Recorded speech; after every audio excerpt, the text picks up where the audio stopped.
Let me clean up here.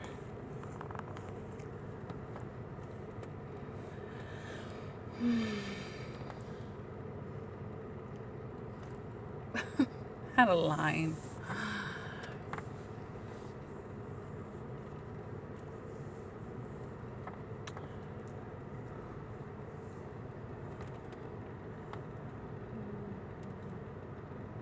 This is really random.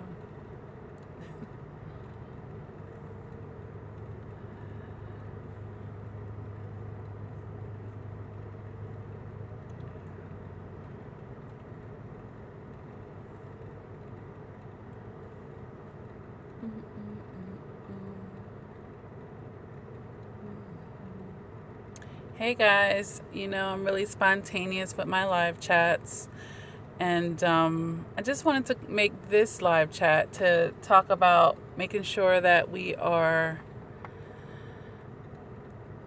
definitely reinventing ourselves post narcissistic abuse, because chances are if you were in a narcissistic relationship, you were put down, you were verbally abused, and all these things. And of course, just because someone tells you you're X, Y, and Z doesn't make it true. But a lot of times when we're hearing something over and over, we begin to adopt it as a truth, We begin to adopt it as a truth. So one thing that's going to have to occur, once we've shed that relationship is we're going to have to also shed and let go of all that negativity, all of the nasty things that the narcissist has engraved inside of your mind and has constantly put you down about. We have to, of course, get our self-worth from ourselves, okay? That's going to be important because anyone can say anything. Imagine, let's take someone that was extremely notable, Michael Jackson. People had all types of things to say about him. What kind of life would he have if he wasn't secure in his self? If he didn't have that self-love in his self? And, there are groups of people that absolutely hated him, said horrible things about him. How far would he have gotten? Where would his confidence have gone if he had just wallowed in that and accepted that? As a matter of fact, people that choose to be in that industry, they understand what comes with it. There's always going to be naysayers. There's always going to be someone that might have something crazy to say. But you have to get thicker skin in life and know how to brush that off, guys. The same thing that has to come with this narcissist. They're going to have even more to say once you're out of their grasp, Chances are they're going to get even nastier with you and really shoot below the belt, anything they feel like you're insecure about. But really what it boils down to is you being secure within yourself. The more secure you are within yourself, the less weight you're putting into what everybody else has to say, the less you feel like you have to prove to other people, the more comfortable you are in your own skin, flaws and all. Like, I don't care. I could say I need to lose 100 pounds. But guess what? I haven't lost 100 pounds yet, but I still love myself today exactly where I am. I don't care. I'm going to love myself along the way. Because nobody's perfect, guys. Nobody's perfect. We're all on this journey called life. We all have our shadow work. We all have our crosses to bear. Nobody is perfect. I don't care how famous they are, how wealthy they are, how much of a throne and a pedestal they are put on in society. They have areas in their life that they have to improve on as well. But yeah, we have to reinvent ourselves. Aw, thank you, Taffy. And hello, child of God. And yes, Maria, it's not really hard to reinvent yourself. It's really just shedding. It's really looking in the mirror and saying, okay, this is where I was in that relationship. These are the negative behaviors that I adopted in that relationship. And that no longer serves me. So I'm not going to be that way. We could really take 1 second and say, hey, that's in the past, or that was the old me. That's not a part of how I move and shake anymore. You can do that. You can really decide to do that. And of course, some habits and some things are engraved in us because they've become habits. And you may have spent your whole life having low self-esteem. So yes, that's going to take some work. But, you know, when people get sessions with me, you know, I give them a lot of tips on how to combat that. Like a lot of times you might hear negative voices in your head. You know, all the negative things that people said to you might replay. Because our brains are tape recorders. They record things, you know. So, but what I tell people to do is replace it. As soon as a negative thought comes into your mind, replace it with a positive one. If it's not where you're trying to go, it doesn't even have to be true. You know, the basic thing that I tell people is a thought is a thought. Just because you think something, it doesn't make it true, guys. Because that's another thing that people get caught up in. They might hear something negative replaying in their mind over and over. It doesn't make it a fact. You might feel a certain way, and that doesn't make it a fact either. You might feel like you're worthless. That doesn't make it true. It actually doesn't make it true. It just means that's how you feel. Feelings are very fleeting. Feelings are very fickle. One second you feel this way, another second you can feel that way. And then if your feelings are rooted in things such as what other people think, you know, obviously, you know, it's going to be shaky. So reinventing yourself is really about shedding the things that no longer serve you and never served you.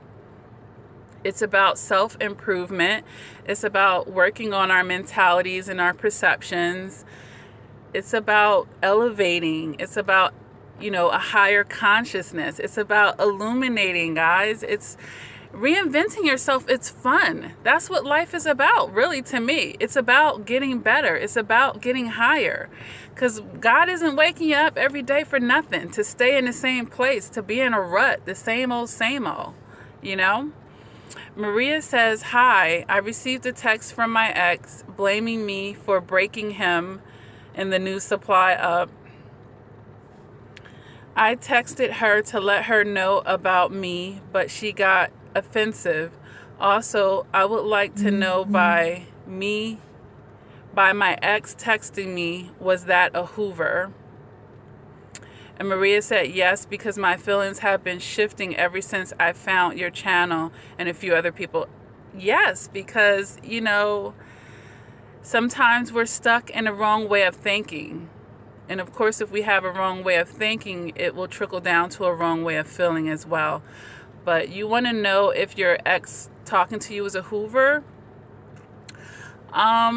If anything, judging from that message that you just wrote, it was a narcissistic injury because, of course, you're getting in the way of something he has going on with someone else. So, it, you know, may have been an early sign of narcissistic rage. Basically, he's upset with you. You know, you gave somebody a heads up. Someone's calling me, guys, and it might freeze. Hold on, guys. All right. Hey, Jacqueline from New York. And I'm glad that you caught me live as well, PF Shooter. You've caught me before. And thank you, Taffy. And I hope that I didn't lose you guys with that little hiccup right there. But yeah, it sounds like, Maria, that you caused a narcissistic injury. So I don't know if it was necessarily a Hoover per se, but, you know, he got angry with you. All right. But yeah, guys, reinventing yourself is, hey,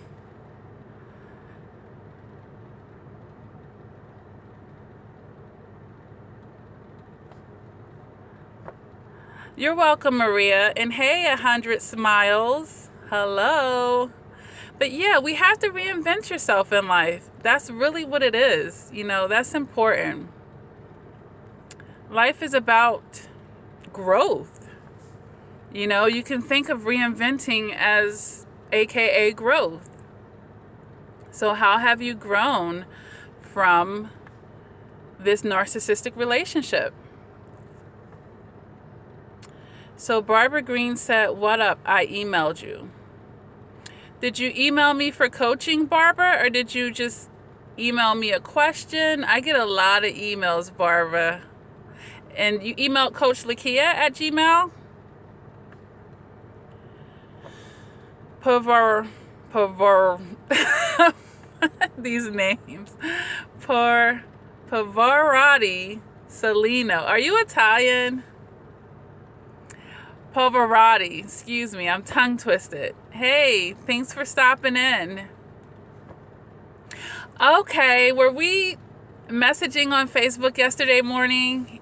I think it's coming back to me. Hello, Lynn. But yeah, we have to reinvent ourselves. Yes, I did. I sent you many links. I hope that you've had time to look into some of them. Yep, your friend requested me. So you're on the community. And for those of you that don't know, I do have a Facebook community, and it's Lakia Reflection and Progression Crawford. Hey, Leo Rashavan. She says, hi, I love your videos. Lynn says, hey, Lakia, good to see you again. Good to see you too. So this live chat, guys, we're just talking about reinventing yourself. For those of you who, we're about 12 minutes in here. I'm in a car actually waiting for someone. And you know, I don't know how to be still, guys. So I figure I would multitask and just go live on here. I typically go live on Thursdays. I might do one this evening as well. But I just uploaded 2 videos.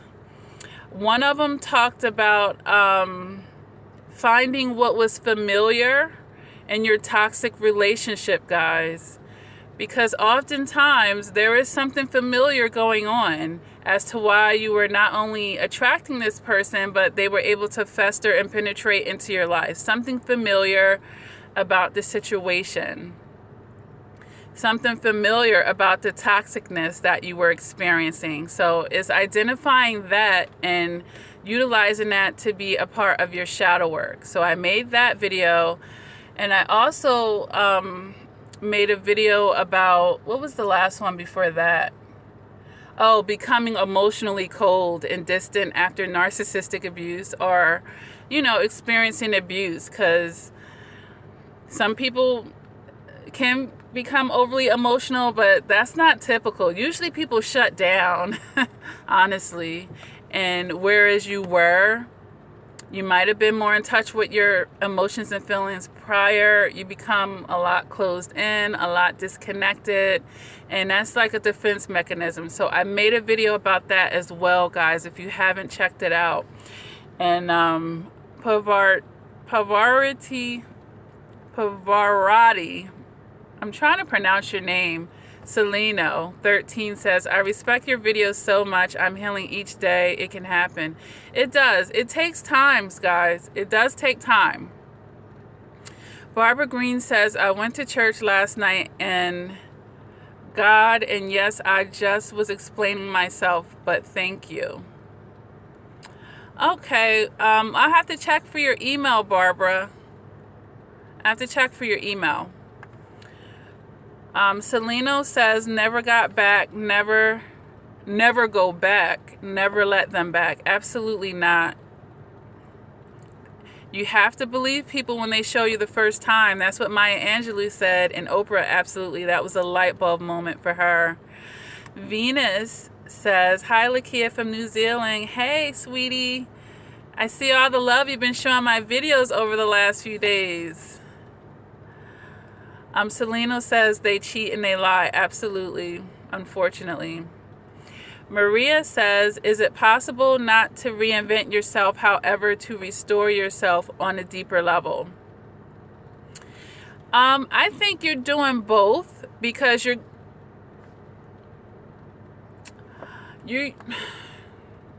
yes, you can restore yourself. You can definitely restore yourself, but I'm saying more like a reinvent as well, because now you're wiser and you're stronger. So you're changing at that rate. You know, you're not quite the same. Like, I'm not the person I was a year ago or 2 years ago. I had a lot more ignorance going on in myself mentally. So I've grown. I'm not even that person anymore. Sometimes you can look back and be like, the person I was back then and the person I am today are like apples and oranges, really. We don't realize how ignorant we were at certain points in our life. And when I say ignorant, I just mean we didn't know any better. We had some things to learn, but we're not born knowing everything. We live and we learn if we're doing it right. Some people are just living and not even learning. And then that's when we're repeating things over and over. But yes, we do have to restore ourselves because the narcissist zaps a lot of our energy. They're emotional vampires, they're energy vampires. So, most of the time we're very depleted when we're done with dealing with these types of demonic entities, basically. So yeah, we have to restore. We definitely have to restore on a deeper level. But while you're doing that restoring, you're going to find that you are lifting or rising up into a higher level of yourself as well. And that actually presents the opportunity to reinvent yourself. So that's what I'm kind of talking about. Barbara says,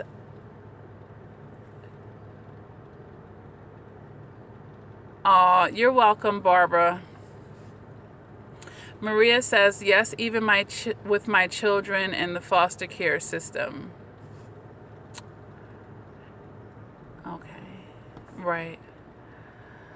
Carithia Charles says, "Does childhood abuse make people attract narcissistic people?" It's very possible because when children are being abused, they're being trained to accept less than.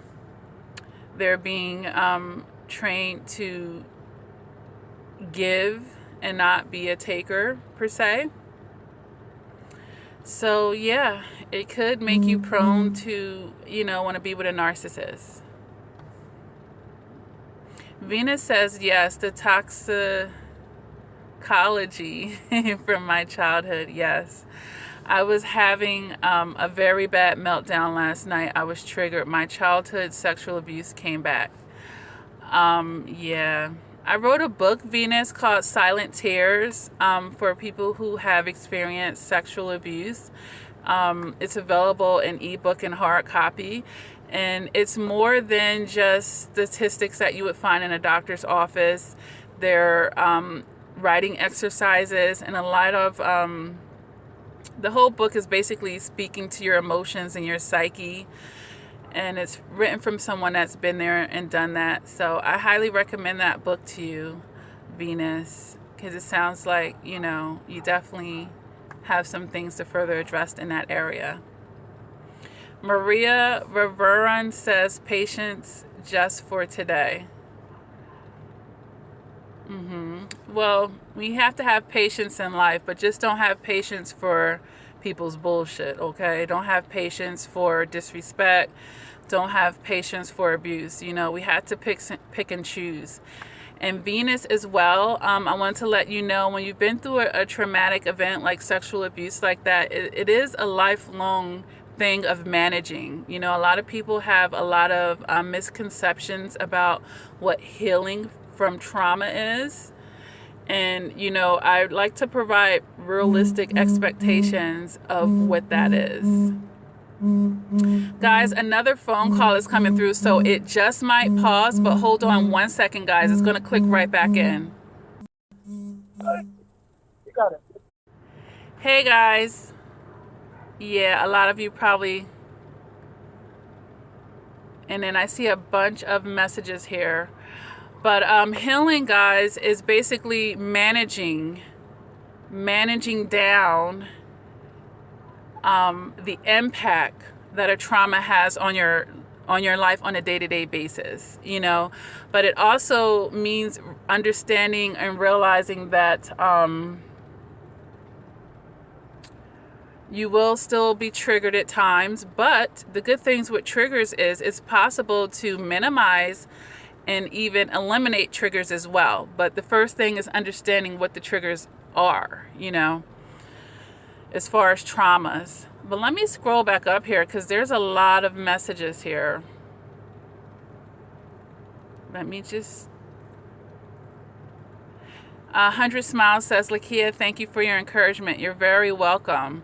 Selena says she used the racist card and never...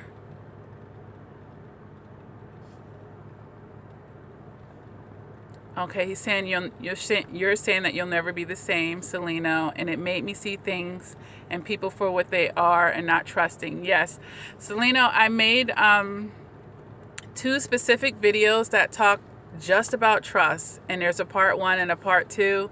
I highly recommend that you watch them, and they weren't even a part of the videos that I sent you yesterday. So 2 more videos to add to the list, sweetie.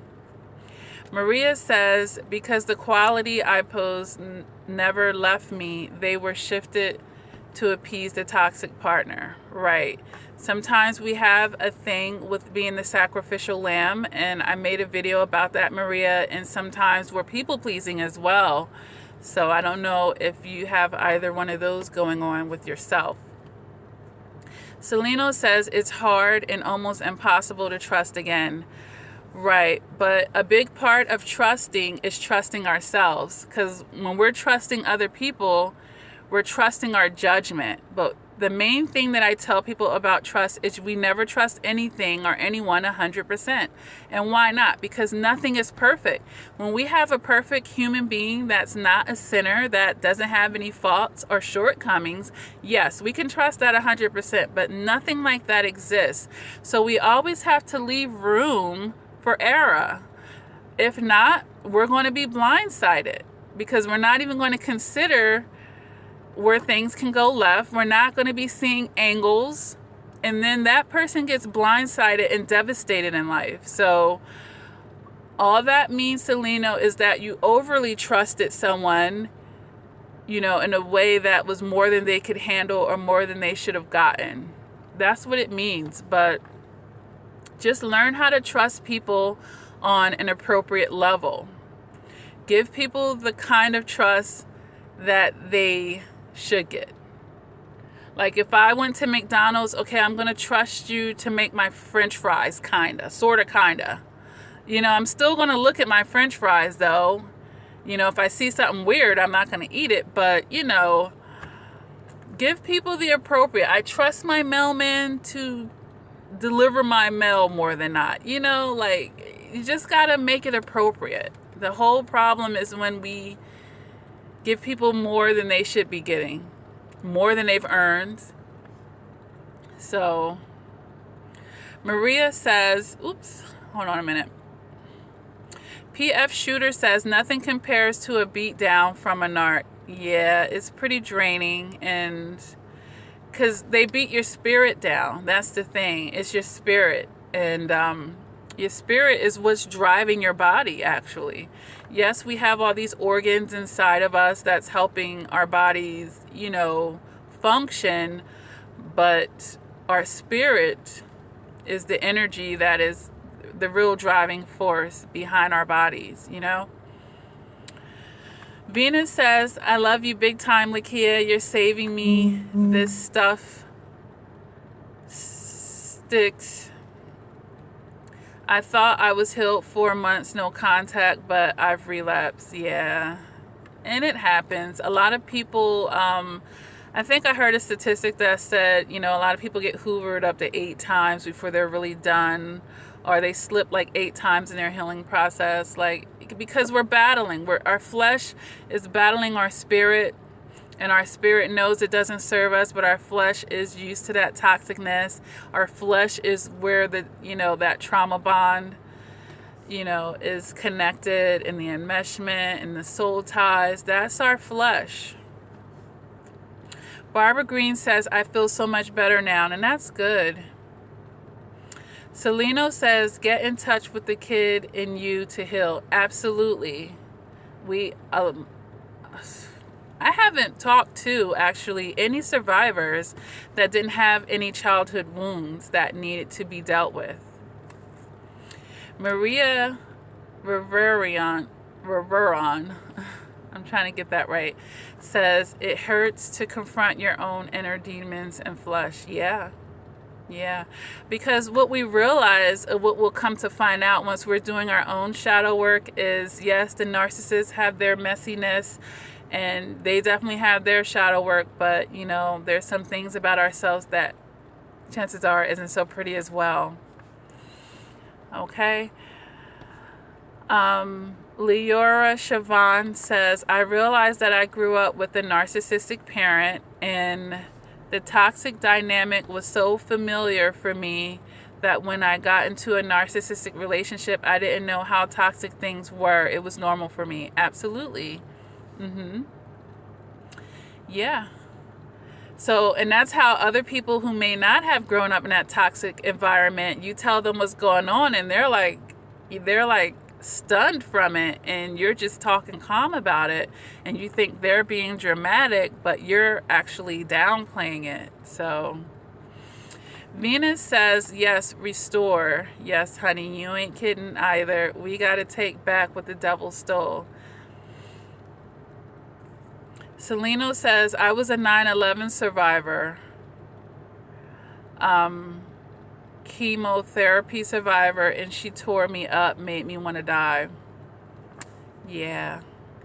And obviously, I think, Celino, because you had been through those other traumatic experiences, sometimes it could be the straw that broke the camel's back. You know, you went through all that other stuff, and now you're going through something else that's gut-wrenching. So, I understand.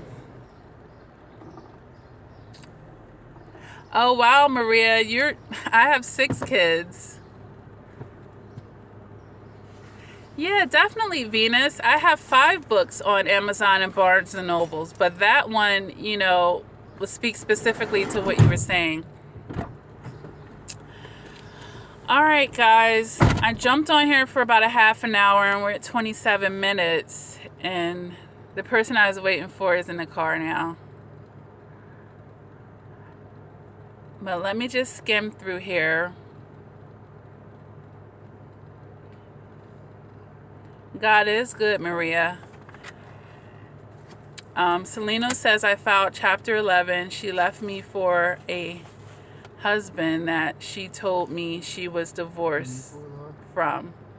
Pull out and back up. Okay. Because I didn't even want you parked on the street, really, to be truthful now. That's why he kept an eye on you the whole time you was sitting out here, though. My young boy that was in the car, he was looking out the window the whole time you was sitting out here. Okay. His house right there, but these niggas, I'm a I'll send you the link, Celino, and I'm going to have to end this, guys, but I'm going to come back and look at the thread.